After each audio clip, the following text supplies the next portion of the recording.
Hi, my name is Hallie Gonzalez, and in my presentation, I will be analyzing the food culture and eating habits in Guatemala, as well as its effect on their health. More than half of Guatemalan citizens are descendants of indigenous Mayan people, which explains why their dishes are so heavily influenced by the diets of Mayan Indians.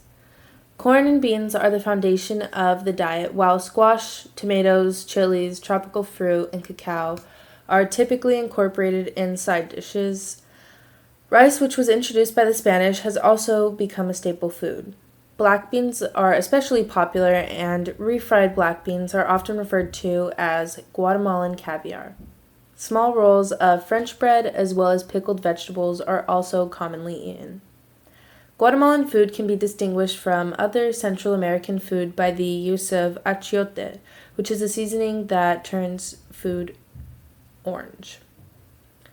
Another important seasoning is epazote, which is often used in bean food products. Heavily sweetened coffee and hot chocolate are also popular beverages, as well as fruit-flavored cold drinks. Some of the popular dishes include jocon and fiambre. Jocon is a popular dish within the Mayan populations of Guatemala. It consists of chicken, which is simmered with husked tomatoes and cilantro. Fiambre is a salad that is tossed with eggs, meat, and cheese, and a variety of vegetables. The eating habits in Guatemala are influenced by its citizens' socioeconomic status. For instance, Guatemalans who are wealthier and live in urban areas generally eat 3 meals a day and have access to a wide variety of food. A typical meal in a wealthier area might include soup, meat, rice, tortillas or bread, and substantial garnishes like guacamole, fried plantains, and pickled vegetables.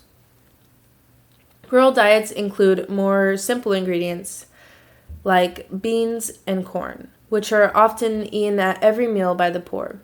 Some popular snacks consist of sweet drinks and pastries. Holidays such as All Saints' Day often include meals such as fiambre.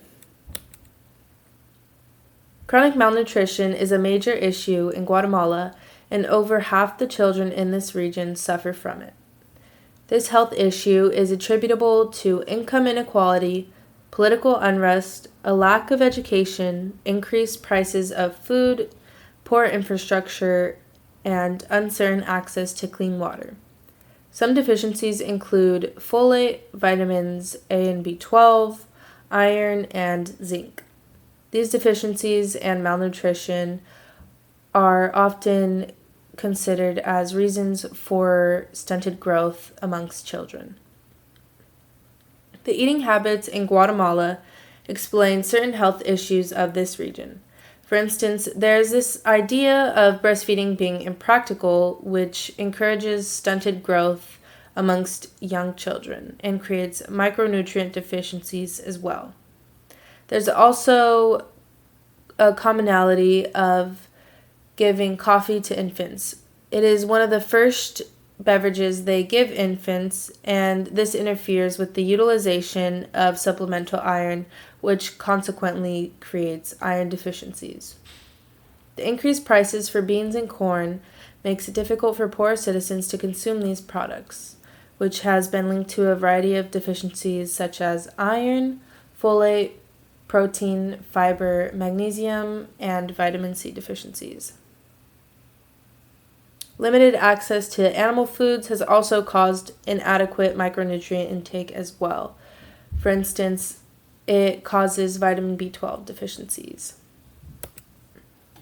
The prevalence of globalization has also created changes in food and eating patterns. For instance, one study showed that globalization led to the disappearance of traditional dishes that are nutrient dense, such as fiambre. It has also led to an increased consumption of processed foods, which are energy dense but also nutrient poor. This study also recorded a lower intake of carbohydrates but a higher intake of fats from these processed foods.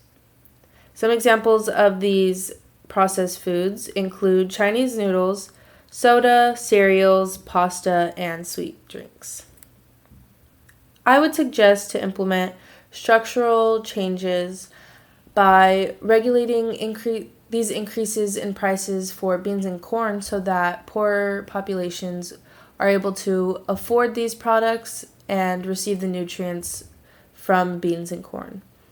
Implementing policies that ensure access to clean water would also be beneficial to these populations. In addition to structural interventions, individual interventions that would consist of programs to educate and encourage various populations.